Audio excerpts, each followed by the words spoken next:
Programa Cultura Geral. Apoio Faculdades Milton Campos. Venha ser referência. Estude com quem já é. E IEPREV, em defesa da Previdência.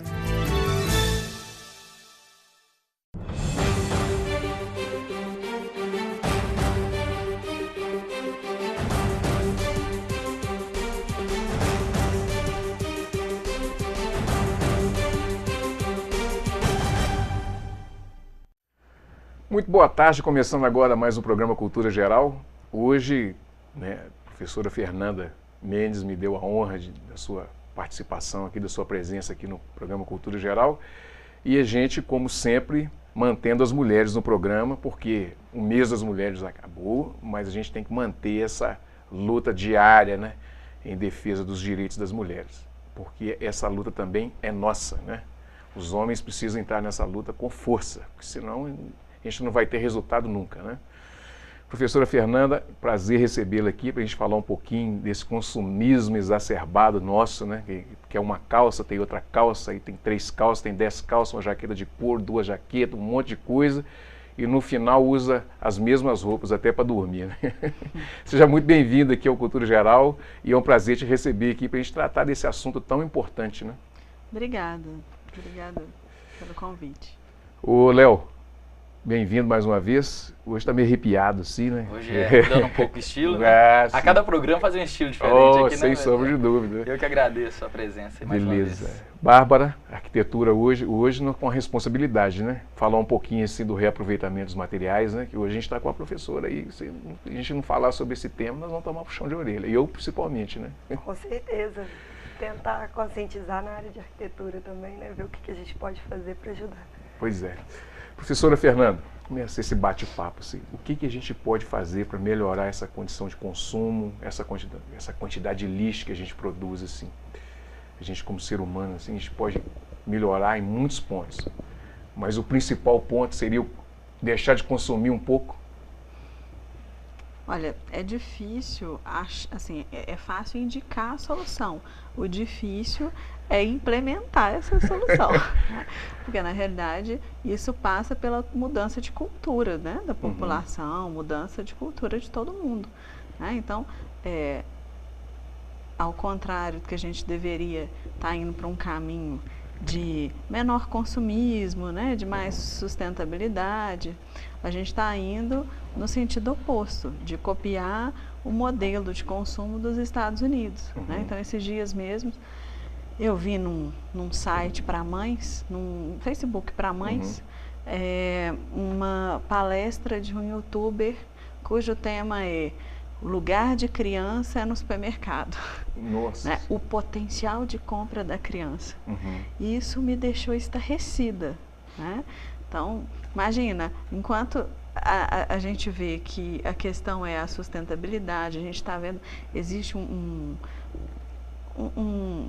cientista que em 1864 ele escreveu um livro sobre a insustentabilidade da sistemática de produção da Revolução Industrial, ou seja, ele ainda estava na Revolução Industrial, chama George Perkins Marsh, e ele já falava, olha, nosso planeta Terra não tem matéria-prima para abastecer a indústria nessa sistemática de Revolução Industrial.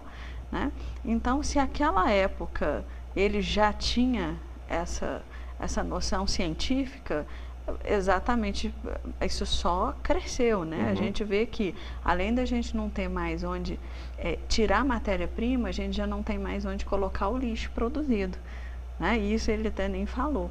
Então, mas ao contrário disso, youtubers falando o poder de compra das crianças, E aí a gente vê as crianças de hoje falando, mas o meu amigo tem iPhone 5, porque meu amigo tem o Nike, não sei das quantas, Então, começa daí, você alterar toda uma sistemática de educação de uma criança, E o que às vezes eu até costumo falar, você ser bem resolvido para consigo mesmo para entender que você não precisa de um carro importado, você não precisa de ter roupas de marca para poder mostrar a qualidade que você tem, né? E isso é muito difícil no mundo de hoje, né? É uma competição em sociedades que me deixa assim abismada. Cada um quer ter mais que o outro, quer ter o mais chique, quer trocar sem precisar, né? Os alunos mesmo já me pediram, professora, troca seu celular. Eu troquei a pedido, né? Porque de tanto insistir. Porque meu celular... tem esse problema ainda, né? que você não quer, mas... Então, meu celular era antigaço, né? E, enquanto está funcionando, por que eu vou trocar? Sim. Né? E, infelizmente, eu não preciso ter um iPhone de última geração para me mostrar como uma pessoa X, né? Então, mas isso não é o que a maioria pensa, né? Eu acho que nesse conceito de maioria, tem um amigo meu, numa conversa que a gente estava tendo e tal, ele foi para Dubai, aí ele falou assim, uma coisa que eu achei mais interessante, eu não entendi nada do que ele falou, assim, é que eu cheguei lá e vi um sheik, aí o sheik estava com o mesmo iPhone que eu. E assim, ligou nada a lugar nenhum, né? Agora, essa questão da educação, da competitividade das crianças, seria talvez um mal. Tem um lado bom que talvez ali instigar na pessoa o conhecimento cada vez maior e tudo. Mas essa competitividade, quando ela parte para outros campos, ela pode ser muito prejudicial, você acha? Assim, o que a gente tem que educar a criança é para obter conhecimento, né? Para respeitar as pessoas, para saber, acima de tudo, respeitar ser humano, animal, todo tipo de vida, para respeitar o meio em que ela vive, saber que esse meio ele não é infinito, né? Se você usar muita água, ela vai acabar, como a gente tem visto que está acabando, não só em termos de quantidade, mas também em termos de qualidade.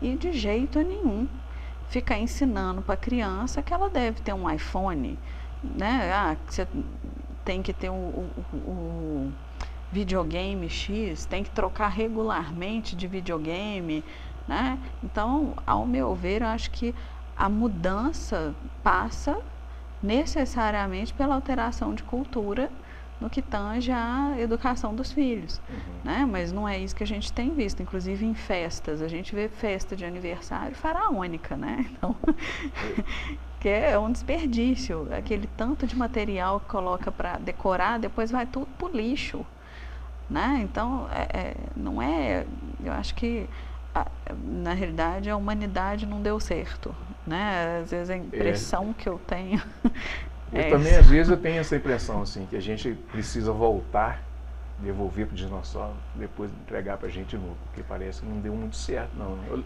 é que você está vendo isso tudo? As próprias empresas, elas fabricam os produtos para terem uma vida útil, né? Para serem descartáveis, para a gente ter que jogar fora e ter que comprar o novo. É um modelo novo, atualização nova, inclusive o videogame é assim. A criança não tem acesso aos novos jogos porque o videogame dele está obsoleto. E faz com que aí os pais, no dia das crianças, no Natal, no aniversário, tenham que sempre estar renovando o presente. Funciona isso com praticamente todos os equipamentos eletrônicos, né? Não, telefone, o processador começa a parar. Aí eu comecei a descobrir algumas coisas. Deixa eu ir no YouTube e começar a descobrir como é que eu descarrego a memória e tal. Mas assim, é tudo paliativo, que o processador daqui a pouco ele para de funcionar. O telefone começa a esquentar demais. Você fala, o telefone pegou fogo. É por aí. Você viu que eu fui vítima dessa história do telefone aqui, né? Tô sem o telefone ainda por causa disso. Não atualizava mais, quebrou a tela, tive que comprar outro. Não vou comprar outro. Tô sem outro telefone novo ainda, passando perrengue com o meu antigo, tentando ir, né, daquele jeito. Professor, eu fiquei com um iPhone 4 uns 2 anos, até ele quase pegar fogo na minha mão. Aí eu fui e comprei um outro. E esse já não está aguentando mais, porque toda hora tem um negócio que já está esquentando. E aí isso já fica assim, nossa, isso aqui que eu vou fazer? Eu vou aumentar a memória, mas aí o processador não aguenta. Então fica essa coisa, esse jogo, né, de consumo e um jogo comercial também, né, que você precisa movimentar essa roda, né? E onde é que a gente vai parar com essa quantidade? Assim, qual a importância, por exemplo, da educação, da academia, por exemplo? A gente lá na Milton Campos, a gente trabalhar isso, principalmente com os alunos, para que se transformem em multiplicadores ali da... Olha, há algum tempo, a minha mãe comprou uma TV e a TV durou exatos 2 anos e 2 meses. E deu uma linha de fora a fora e daí a pouco ela escureceu a tela. E aí liguei para fábrica, né, lá para a marca, que eu nem sei mais qual é, e falei, olha, tem 2 meses que acabou a garantia, a gente tinha comprado uma garantia estendida e tudo. Deu uma linha e sumiu a imagem. Infelizmente, o que a gente pode fazer é simplesmente verificar, depois de você ter um orçamento, se o valor para a troca do material está adequado, simplesmente aconselhar. Eu falei, olha, mas então vocês fabricam televisão para durar só 2 anos? Né? E aí, não satisfeita, não é minha área, mas fui pesquisar e achei o princípio da duração razoável do produto. E ajuizei uma ação no juizado especial, falando, olha, eu tenho o laudo, né, de onde fez, que não foi mau uso, foi decorrência lá do aparelho lá, que parou de funcionar, que não foi culpa minha, né? E ninguém compra, a TV ela é feita para durar anos, né? Então, com base nesse princípio da duração razoável do produto, a empresa foi condenada a pagar o valor que a minha mãe pagou há 2 anos atrás, devidamente corrigido, ou seja, só que até aí eles recorreram. E aí até a gente receber, deu valor de 2 televisões que eles tiveram que pagar, ainda sobrou um troco, entendeu? Ou seja, eu acho que o brasileiro ele tem que ser educado também, que existe o princípio da duração razoável do produto. Eu acho que esse é um princípio muito importante, né? E essa questão da obsolescência programada, que é exatamente isso que o Leonardo falou, né? Que não pode a gente simplesmente assim ficar passivo nessa questão. Olha, tudo bem, seu iPhone vai ser só para 2 anos. Né? Então, assim, troca de marca, né? Procura uma marca que dure mais, boicote essa obsolescência programada. Eu fico imaginando que deve ter um timer nesses produtos, né? Quando você compra, você quer a garantia de que do fabricante é 1 ano, com 1 ano e 2 meses estraga. Aí te entrega aquele produto de 1 ano. Você quer a garantia estendida? Então com 2 anos e 2 meses. Porque não é possível, porque é sempre assim, é meses depois que termina a garantia que o produto vem a dar defeito. É feito para exatamente acontecer isso. Bárbara, como é que a gente faz com isso na arquitetura? Na arquitetura nós também temos muito problema. Tem uma solução, né? Energia solar, pelo menos, as casas estão... Nesse caso seria, vamos dizer assim, nós vamos usar os recursos que a natureza nos dá, né? Vamos dizer, tanto o aquecimento solar quanto as placas fotovoltaicas, que também vêm do aquecimento, né? Do sol. Do sol, isso. Mas, infelizmente, na arquitetura, a gente tem o problema mais do desperdício. A gente não... Muita coisa, né, assim, vamos dizer, as pessoas comuns, né, do nosso meio, não costumam fazer trocas regulares de revestimento, de material, louças sanitárias, metais. Realmente, geralmente, a troca é só quando tem uma quebra, ou então quando quer mudar alguma coisa mais considerável. Agora, a parte da construção é uma coisa que tem que ser revista. A gente já compra os materiais com 10% de quebra. É esse nome. Já vem com 10% de quebra. A gente, quando faz a conta lá, tem que ser mais 10% de quebra. Aí você fala, meu Deus, todo 10% a sua... é muita coisa, né, muita professor? coisa de acabamento. Então, assim, você tem o porcelanato, né? É um produto totalmente industrializado. A cerâmica ainda era feita de barro. Então, ela tinha, vamos dizer assim, o material ainda era mais natural. Hoje não, os porcelanatos, eles têm uma maior durabilidade, sem dúvida. É um produto maravilhoso. Só que ele é mais industrializado, ele tem mais... o material dele é mais duro, então ele tem um processo maior. Tem todo o processo o processo na indústria demora mais do que a cerâmica. Então, o contexto é muito mais caro. Tanto que o material é mais caro que uma cerâmica. Mas aí você pensa, você vai gastar ainda 10% a mais porque vai quebrar. É por falta de cuidado, é por má instalação, não conhecer o produto. Infelizmente, a maior parte é nisso que tem essa perda de 10%. Claro que tem, né? Algum acidente, alguma coisa, porque os materiais são muito frágeis, muitas vezes. Mas a maior parte é totalmente imprudência da pessoa que está manuseando, que está construindo. E essa coisa assim, usar os recursos naturais, por exemplo, isso as pessoas estão usando muito isso nas construções, assim, aproveitar a água da chuva, Sim. que é uma das matérias que ela mais... É uma coisa boba, simples, qualquer um pode fazer. E é uma economia tanto, né, para a natureza, que vai economizar, né, a água, quanto para o seu bolso mesmo, né? Porque você colocando simplesmente uma caixa d'água num local onde você consegue captar a água, desde que ele seja um pouco mais alto que o restante do terreno, você já consegue fazer a distribuição, sem precisar de bomba, sem precisar de energia, sem precisar de nada. Eu falo isso porque nós fizemos isso na minha casa. A gente não tinha, e como nosso terreno é em declive, nós colocamos uma caixa d'água um pouco mais acima, que a gente conseguiu captar a água da casa toda, e descemos com uma tubulação que a gente consegue aguar o jardim e lavar os carros. Então, o jardim é grande, né? Então o consumo de água era considerável. Hoje em dia, reduziu assim, absurdamente. E é uma coisa simples. Porque você pensa, né? Vou comprar uma caixa d'água e alguns tubos. E aí deixa a natureza fazer o resto. Professora, nós temos quantos por cento de água doce disponível no planeta? Uns 3%? Sim. Na realidade, porque assim, esse percentual, ele cai para menos de 1% quando você pensa na água que está apta a ser retirada do meio ambiente para consumo. Tá? Mesmo que seja em torno de 3%, isso está em geleira, né? Tá em locais que não são de fácil acesso, né? E, por exemplo, na região sudeste, nós temos per capita o mesmo montante de água do Nordeste, per capita. Por quê? Porque lá tem pouca água, mas tem pouca gente. Aqui tem muita água, razoável, mas também tem muita gente, né? É a região mais densamente povoada. Então, o per capita é o mesmo que o Nordeste. Creio que a gente esteja até abaixo. Por quê? Porque tem a questão da qualidade da água, né? Então, quando a gente vê lá Rio Tietê, né? o Arrudas, né? Conforme a qualidade da água que está, ela é como se não existisse, tá?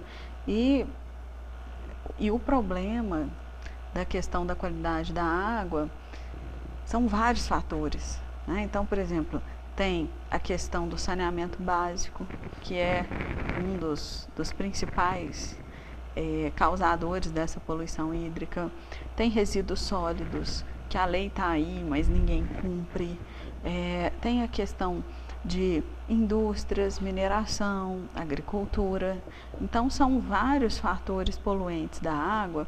E o que acontece? No licenciamento ambiental, é muito fácil fazer abstração técnica. O que é abstração técnica?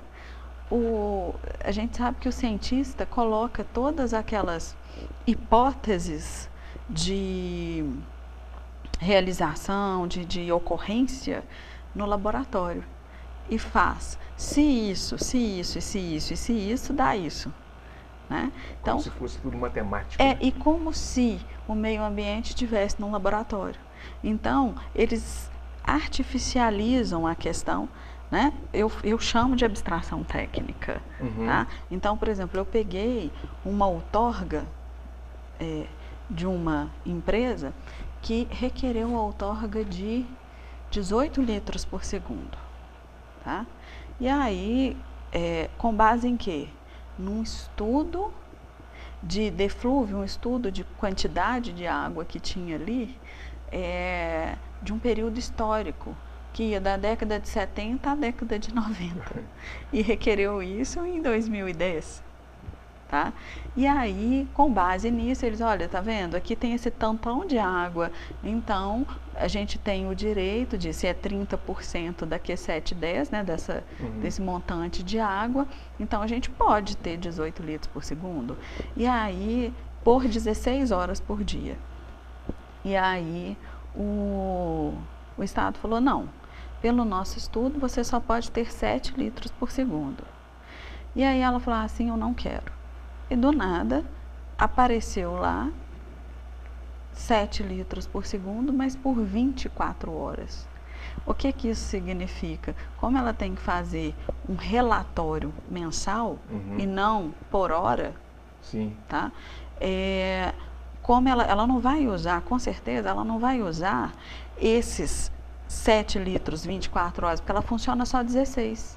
Então, ela vai colocar um pouquinho mais daquele 7 de 16 até 24 durante o funcionamento dela. O que a gente fez o cálculo deu um pouco mais de 10 litros por segundo. Então, e aí o que acontece? Se você tem um riacho, um rio, alguma coisa assim, e você requer mais dele do que ele é capaz de dar, aquele ecossistema aquático ali, aquela ictiofauna, vai ficar severamente prejudicada. Então, são essas abstrações técnicas que eu acho que mata, né, o meio ambiente. E isso é culpa também da falta de prática dos técnicos, da falta de prática que eu falo, da falta de vivência. Não da falta, porque assim, eu já convivi em termos de processo com ex-funcionários públicos que eu via que assim ficava assustado sobre como é a realidade, entendeu? Porque quando você forma, passa num concurso, vai ser aquilo ali, a visão que você tem de mundo é diferente da visão da realidade. Né? Então, por exemplo, às vezes eu falo assim, eu acho que todo promotor de justiça devia participar do processo de licenciamento ambiental de dentro de uma empresa, para entender, e depois ele pode participar de dentro do Estado. Então, sempre para ter essas óticas, entendeu? Porque às vezes eu vejo abstrações técnicas também no MP, que às vezes faz um TAC, um termo de ajustamento de conduta, né, com uma empresa, em determinadas questões técnicas que jamais poderia ser feita em termos de produção fática daquilo, entendeu? Tipo assim, o efeito daquilo vai ser altamente maléfico. Mas não é porque o MP é incompetente, não é porque o MP foi comprado, não é nada disso. É simplesmente porque ele não tem aquela visão de a comunidade que está inserida ali. Quais são os efeitos para aquela comunidade? Entendeu? Então, me preocupa muito essas abstrações técnicas e esse tecnicismo, essa burocracia toda, sem escutar o povo que sofre o efetivo efeito, né, daquele empreendimento. Bom, nós vamos passar agora um videozinho para a gente poder refletir um pouquinho sobre essa coisa do consumo, esse consumo exacerbado. É um vídeo depois do outro, nós vamos fazer na sequência. Vamos assistir todo mundo junto, daqui a pouquinho a gente está de volta aqui.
New shiny iPhone 5. New shiny iPhone 5. New shiny iPhone 5.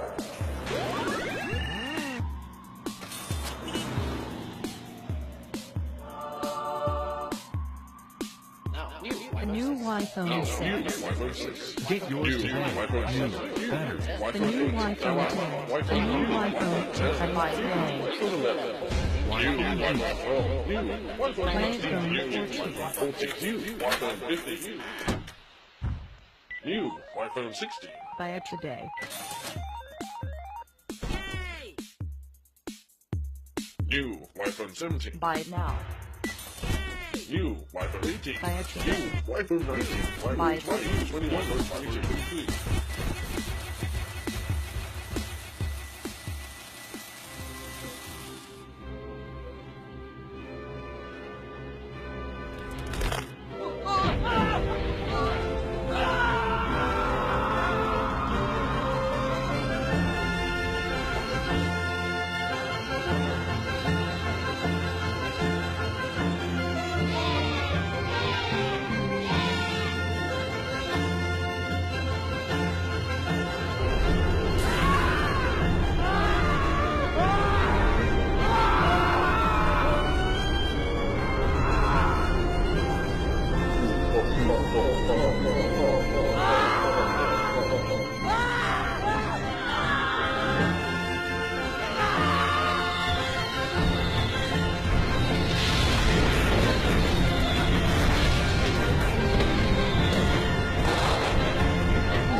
Muito bem, professor, meio assustador, mas aí, por aí nós estamos caminhando para isso? Sim, em especial pelo não cumprimento das normas, né? A gente tem regras, tem leis boas, por exemplo, a lei de resíduo sólido, né? A lei 12.305, que teve um decreto, depois teve outro, o de logística reversa é do final do ano passado. E o que é isso, logística reversa? É a obrigação de quem fabrica o produto e que tem embalagem, de buscar esses produtos e de encaminhar esses produtos para que eles entrem novamente na cadeia produtiva. Ou seja, se você pega, né, aqueles materiais, faz o devido tratamento e ele repõe em termos de matéria-prima novos produtos, isso vai, por exemplo,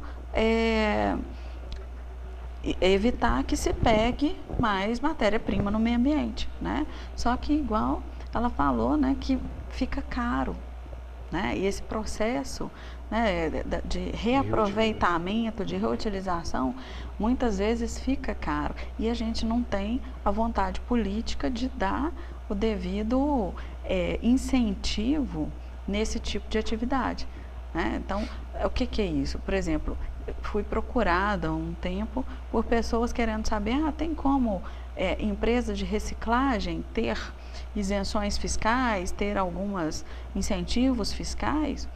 E aí procurei saber com o tributarista. E aí ele me informou que o próprio INDE, em Belo Horizonte, tinha lá um setor que de forma gratuita analisava se aquela empresa compensava em termos tributários ela deixar de ter um tipo de tributação para adquirir o regime especial de tributação por ser, né, de reciclagem. E que, por exemplo, para uma pequena empresa, raramente vai compensar. Então, o que a gente vê? Que, embora a gente tenha a lei, é caro fazer isso. Por outro lado, é difícil exigir do empresariado essas medidas. Então, o que ao meu ver, deveria ser feito? O Ministério Público ou ONGs, né, catalogar todas as empresas do município, tá? E requerer delas a implementação de uma logística reversa. Existem termos de cooperação, termos técnicos lá, regional, em que isso barateia para todo mundo. Ao invés de cada uma ter um centro de logística reversa, o que faz? Tem um centro só e todo mundo custeia aquele centro. Né? Então, barateia para todas as empresas, facilita, aí inclusive vai poder assim, capacitar os catadores, né? O pessoal desse setor. Inclusive é uma questão social importante e vai evitar que se pegue mais matéria-prima no meio ambiente, né? Então, creio que tem que ter não só vontade política, mas também vontade das organizações de terceiro setor, do próprio Ministério Público, para fazer isso, né? Para poder dizer, olha, vamos catalogar qual que é o seu tipo de empreendimento, qual que é o seu tipo de resíduo, se você tem ou não tem embalagem, né, o que seu produto gera, e vamos fazer a logística reversa de maneira comunitária, né, entre todos os empreendedores. Também assim, eu não estou querendo onerar um empreendedor, mas eu estou querendo que ele faça essa coleta também para quê? Porque aí você vai diminuir de maneira substancial, estou falando substancial, mais de 80%, possivelmente, o resíduo que vai para o aterro sanitário. Ou seja, o aterro sanitário, que é um empreendimento muito caro, ele vai ter uma vida útil muito maior se você conseguir implementar a logística reversa de maneira adequada. Né? Então, não vai ter o gasto público e ainda vai ter a retroalimentação da indústria com a própria sucata dos produtos que foram jogados fora. Deixa eu fazer um intervalinho aqui, a gente está tomando água, a gente vai continuar tomando essa água. E tem que respirar, né, gente? Aproveitar enquanto tem água, a gente bebe. Daqui a pouquinho a gente está de volta com mais cultura geral.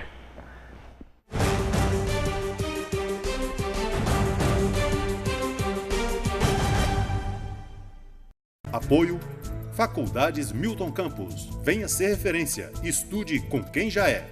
EI é Prev, em defesa da Previdência.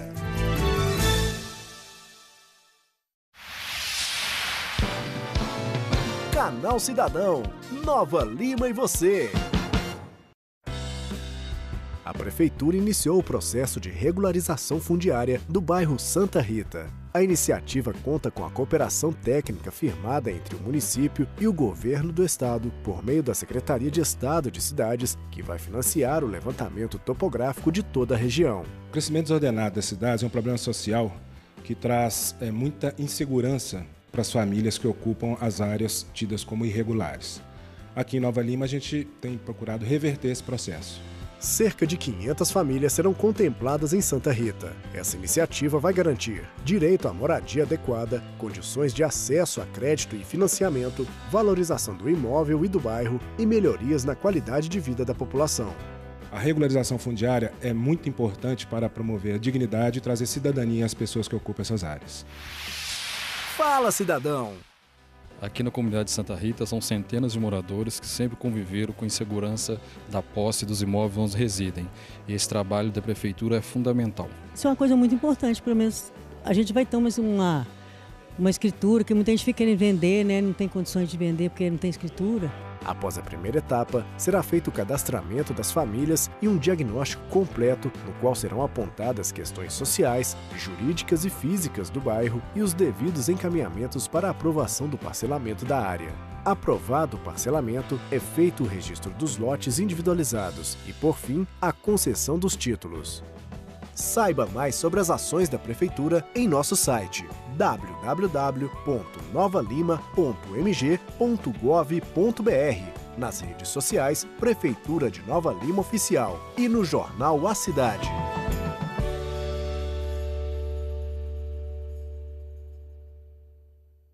Programa Cultura Geral. Apoio Faculdades Milton Campos. Venha ser referência. Estude com quem já é. E IEPREV, em defesa da Previdência.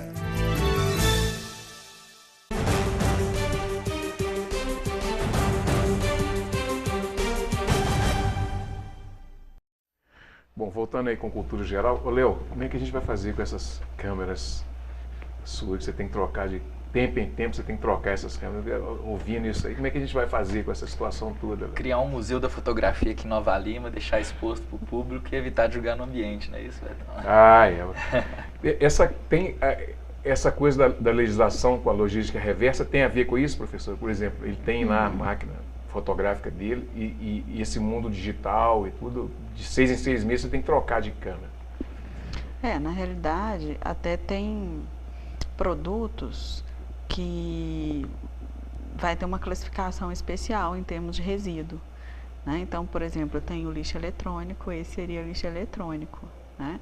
Tem as embalagens normais dos produtos, tem os produtos perigosos, tem o resíduo da mineração, né? Tipo barragem de rejeito, o estéreo da mineração. Então, assim, tem várias categorias de resíduos. Então, tem uma legislação própria para cada uma, entendeu? E tem uma forma própria. Então, em termos, por exemplo, de lixo eletrônico, na minha cidade mesmo, do interior, em Campo Belo, eu procurei saber lá, não tem ainda uma sistemática de coleta específica e de destino para uma empresa que vai saber destinar, né, aquele resíduo. Porque, na realidade, resíduo não é lixo, né? Resíduo é recurso. Então, a gente tem que colocar isso na cabeça, que o resíduo, que é aquele que não vai lá para o aterro sanitário, né, ou que não vai ser feito compostagem, ele tem que ter um destino correto, porque ele vira dinheiro. E muito dinheiro desperdiçado, né? Muito. Muito dinheiro. Muito. No caso da fotografia, Betão, eu estou pensando aqui, eu acho que o único resíduo perigoso ao ambiente que a gente tem assim de imediato são as baterias de câmera. Porque se eu for pensar na vida útil de uma câmera, essa câmera ela pode continuar em uso uns 20 anos. Ah, sim. Ela vai passando, tanto porque você vai fazendo upgrade de equipamento e vai repassando sua câmera. Fotógrafos iniciantes compram câmeras mais baratas ou com menos funções. Então tem uns degraus a serem, né, percorridos de uma vida útil de uma câmera só. Não é só igual um celular que a gente compra, ele não funciona mais, a gente joga fora. Ela tem suas escalas de aproveitamento no decorrer dos anos, que isso é muito interessante. Ô Bárbara, como é que nós vamos fazer com essa coisa das construções assim? O que tem que a gente pode aproveitar, por exemplo, uma construção, uma opção assim de obra que seria que de menos desperdício assim, de insumos, assim, de matéria-prima? O primeiro detalhe, né, é o cuidado das pessoas, que quando você geralmente tem alguém fiscalizando a obra, muitas vezes a gente até brinca, se o dono da obra é o dono da casa, você acaba economizando, porque cada prego que vai lá, ele fica, não, eu gastei tanto, e ele faz a pessoa correr atrás. Sim. Então, assim, tem realmente pessoas mais preocupadas, né, assim, tanto os engenheiros, o mestre de obra, quem estiver fiscalizando, que fique mais atento realmente a esses detalhes para evitar o desperdício, o mau uso. Muitas vezes, por exemplo, o cimento também. Às vezes a pessoa vai fazer o concreto, faz a mistura, mas aí faz demais, não usa no dia, endureceu, acabou. Não tem como você dissolver ele de novo e fazer. E é um resíduo complicado, né? Uma outra forma que algumas pessoas também adotam é quando você tem que fazer não seria um aterro, né? Porque o aterro é com a terra. Mas, por exemplo, você tem que encher um local lá para bater uma laje em cima. Muitas pessoas pegam o resíduo de uma parede que foi quebrada, alguma coisa que tá, uns tijolos quebrados, e fazem esse enchimento. Sim. Porque aí não é nada que vai ser descarregado, é um local que vai ficar ali morto mesmo, você vai bater a laje, tá fechadinho, é como se fosse um quartinho fechado, né? Você não da obra já é aproveitado para isso. Exatamente, ele vai ficar ali dentro da sua obra, você não tem que gastar caçamba, porque aí você já não gasta dinheiro, você não tem que arrumar o local para despejar isso. Então, assim, algumas coisinhas a gente consegue, mas vai tudo do cuidado de quem está tocando. Tinha um curso na UFMG que era para mestre de obras. Será que o caminho seria aí passar sempre por essa coisa da educação mesmo e formando isso? Eu lembro disso, que tem um amigo meu, até saudoso amigo Henrique, que fez esse curso há muito tempo atrás, mas tem mais de 15, 20 anos, eu lembro quando ele fez esse curso na UFMG. Talvez seria o caminho, Bárbara? Acho que sim, viu, Betão? Porque, assim, muitas vezes é igual, né? Até conversando aqui com a professora, a gente percebe que são coisas óbvias, só que a gente não percebe. Não para pensar. Então, às vezes, não é nem falta de instrução, mas falta de esclarecimento mesmo. Às vezes, alguém que já trabalha com isso, que já conhece, tem uma maldade um pouco maior. Porque às vezes você olha aquilo lá e fala, não, mas o que eu vou fazer com isso? Esse monte de lixo, né? Um monte de tijolo quebrado e tal. Mas se você tem um buraquinho ali, por que não colocar lá, já que você vai tampar da mesma forma? Então, começar a tentar achar esse tipo de recurso, né? Para economizar, não só financeiramente, mas nosso ambiente também, temos que economizar ele. Professor, como é que nós vamos fazer com essa turma que está impermeabilizando tudo aí? Está todo mundo reclamando da chuva. Tem enchente, tem isso, tem aquilo outro, mas aí faça um bairro lá em cima, enche, pavimenta tudo, aí começa chover, desce aquela água naquela velocidade toda, que a água o caminho da água não muda, né? O que a gente faz com isso, assim? Essa parte da educação das pessoas, a gente não pode morar no cume do morro, né? E as pessoas continuam cada vez mais alto, né? Não, quero ficar mais distante e tal, mais separado. Bom, acho que você está falando de loteamentos e principalmente loteamentos com um alto nível, assim, em termos de luxo, né? Na realidade, o impacto deles é o mesmo do que existe na cidade, né? Só que o seguinte, é somatório, né? Quanto mais a área impermeabilizada a gente tiver, menos a área de recarga do aquífero, mais a água vai percorrer a área que está impermeabilizada, vai dar enchente, né? Mas é um problema meio complicado, porque quem não quer ter uma casa própria? Quem não quer ter a segunda casa de campo? Né? Então, é uma questão que, vou investir onde? Vou investir em imóvel. Né? Então, não é simplesmente, é complicado, porque assim, não é simplesmente você falar assim, não, aqui vão proibir todos os tipos de loteamento, agora todo mundo que for ter que morar, vai morar onde que já está impermeabilizado, né? Tem que mudar o plano diretor. Mas uma coisa que eu vejo muito, que eu acho que também é base do problema, é que assim, por mais que a lei pede uma porcentagem de área verde, às vezes numa primeira aprovação, no Habits tem área verde, mas passou isso, a pessoa vai lá e vamos cimentar tudo que eu quero uma área maior. Esses dias até eu estava pensando sobre isso, porque geralmente o próprio loteador, principalmente desses loteamentos de alto luxo, né? Eles fazem lotes maiores, por volta de 1.000 metros quadrados, e falam, olha, só pode edificar em 50%, 60%. E é desse jeito. Lá na Câmara de Mediação de Conflito Socioambiental, na Milton Campos, né, que eu coordeno, e ela acontece em convênio com o Ministério Público da Comarca de Nova Lima, sempre vai loteamentos, problemas de loteamentos, né, daqui da comarca de Nova Lima, em que, pelas próprias regras do loteador, a pessoa só podia edificar em 50%.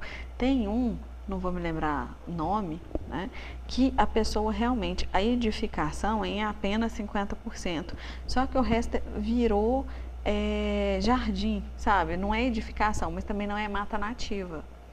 Entendeu? Sim. Então, o que ele fez? Ele desmatou o lote todo, construiu no final e na frente tem grama, né? Palmeiras de Miami Beach, né? Como o pessoal da ecologia detesta, que não é próprio, né? Dos nossos biomas, da nossa biota. Então acaba que afugenta os animais que normalmente iriam, né? Que eles não vão naquelas espécies e tudo mais. Então tem essa questão e da dificuldade da fiscalização, né? Você fiscalizar o empreendimento é fácil quando a pessoa está loteando. Então, olha, qual que vai ser a área a ser desmatada pelas suas regras? Vai ser X hectares, então vamos fazer as medidas compensatórias, mitigadoras, beleza. E depois perde-se o controle em termos de fiscalização quando se atomiza. Vem aquele tanto de dono de lote e faz o que ele bem entender, né? Então, ao meu ver, é uma questão assim, por exemplo, o projeto, às vezes ao passar na prefeitura, não sei se isso aconteceu, mas porque essa casa tinha habite, tinha tudo, né? Então, como que ele desmatou? Então, talvez só foi observada as normas do Código de Postura, do Lei de Uso e Ocupação do Solo, não foi analisado a questão das regras do loteamento em si. E isso a gente pode ver na própria matrícula, quando se abre a matrícula do lote, está lá quais são as limitações de uso daquele lote em termos de loteamento. Então já teve clientes que chegaram para mim, que eles estão querendo que eu faça demolição, que não sei o quê. E aí, a hora que eu olho, eu falei, olha, mas realmente você não podia ter edificado ali. Né? Olha o que está na sua matrícula. Mas quem lê a matrícula? Né? Quem que pega, nossa, aqui, olha que legal a escritura da minha casa, deixa eu ler, né? Então, muitas vezes, e muito mais, quem é que vai ler a matrícula mãe? Aquela primeira matrícula do imóvel, quando ele foi aberta a matrícula no cartório, né? Não aquela que você só chegou, você lê só assim, quem que era o dono e como que ficou para mim, meu nome e qual que é a metragem do lote. Agora, as regras daquele loteamento, não é por má fé, ninguém nem sabe que existe. Vou ser bem sincera, eu não sabia. Eu sei que tem uma série de regras, mas muitas vezes, quando principalmente é condomínio fechado, eles têm como se fosse um estatuto do condomínio que você tem que seguir. Padrão de construção das casas. Isso, mas do condomínio. E a prefeitura tem um próprio, né, que seriam as informações básicas. Mas além disso, eu não sabia que no próprio lote tem como se fosse uma regra do loteamento. Sim. Isso é uma... Eu vou te falar uma coisa. Na faculdade eu nunca ouvi falar. Olha que coisa. Eu já peguei casos que a pessoa falou assim, não, mas eu vou te pagar, você defende para mim. Eu falei, moço, não tem como te defender. Né? Você fez coisa errada. Então, assim, você tem que dar jeito de, talvez, fazer uma medida compensatória, né, para não ter a demolição. Mas, assim, falar assim, não, você vai ficar desse jeito e você não vai ter que pagar nada, não tem jeito. E o Rio Doce? Vai ter recuperação, professor? Você acha que tem recuperação? Esses dias até eu perguntei para pessoas que estão mais envolvidas, né, pessoas de governo mesmo, que estão mais envolvidas, perguntei para uma amiga se eles vão retirar a lama que foi para o leito do rio. Né? Porque isso me intriga, porque se é uma lama com um potencial de poluição alto, né, com metais pesados. Então, quando você tem esse tipo de material, nada nasce ali. Né? Então, você não vai nascer os vegetais que os peixes vão vir para comer, né? Não vai ter vida ali, nunca. E aí, eu falei, vai tirar? Com que tipo de dragagem que vai tirar? Porque se tirar, vai revolver tudo de novo. Né? Como que está isso? Até essa conversa, que deve ter uns 4 meses por aí, a pessoa me disse que ainda está em estudo. Ou seja, não por má fé, não porque assim, não, vamos fazer hora. É porque a própria ciência não sabe dizer o que é melhor. se é deixar, porque como isso nunca aconteceu, né? A gente não sabe, não, quando isso acontece, vem um tempo e aí tudo se solidifica e vai ter nutrientes que vão ser depositados em cima dessa lama e aí vai ter a flora de novo, a aquática. Não se sabe, porque isso não aconteceu. Será que isso vai acontecer? Se isso acontecer, ótimo, não preciso tirar. Agora, se isso não acontecer, como que você vai deixar um rio morto? Né? Porque não vai ter vida. Você não tem a cadeia alimentar, não tem como ter vida. Triste, né? Quando você ouve, sim, é triste. E a gente está correndo algum risco por aqui, professor, com relação às barragens? Não é só por aqui não, né? Em todos os lugares. Mais uma vez eu volto a falar. Todos esses riscos de rompimento de barragem e outros acidentes, outras questões que acontecem em termos de meio ambiente, é por causa da bendita abstração técnica que se faz. Tá? Na hora do... Né, assim, você que da área de arquitetura, às vezes você vai fazer no papel, cola tudo. Mas será que a hora que você construir não vai cair? Entendeu? O papel aceita tudo. Em termos assim de você colocar num laboratório e falar se isso, se aquilo. Tá, mas e se acontecer um mini abalo sísmico? Vai segurar aquilo ali? Isso a gente viu que teve esses dias, né? Agora, São Paulo percebeu um abalo sísmico. Então, assim, eu acho que essa questão da abstração técnica, da aprovação, na condução do negócio, né, da barragem, ou sei lá, de que todos os empreendimentos, é essa questão da abstração técnica que, ao meu ver, gera todo esse risco. Bom, gente, chegamos ao final aí do programa Cultura Geral. Agradecer aqui a professora Fernanda, foi um prazer te receber aqui, essa aula, né, para as pessoas que estão nos assistindo aí hoje, o Léo e a Bárbara, né? Com essa tristeza de saber que a gente não sabe o que vai acontecer com o Rio Doce, a gente encerra o programa, mas com a esperança que o homem não acabe com si próprio, né? Nietzsche já falava que o homem é um fim em si mesmo, né? Tomara que não seja verdade. Um grande abraço e até amanhã, se Deus quiser, com mais um Cultura Geral.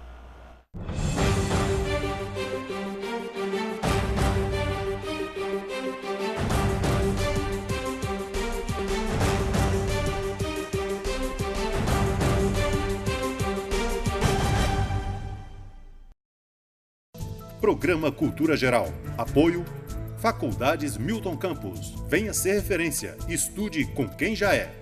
EI é Prev, em defesa da Previdência.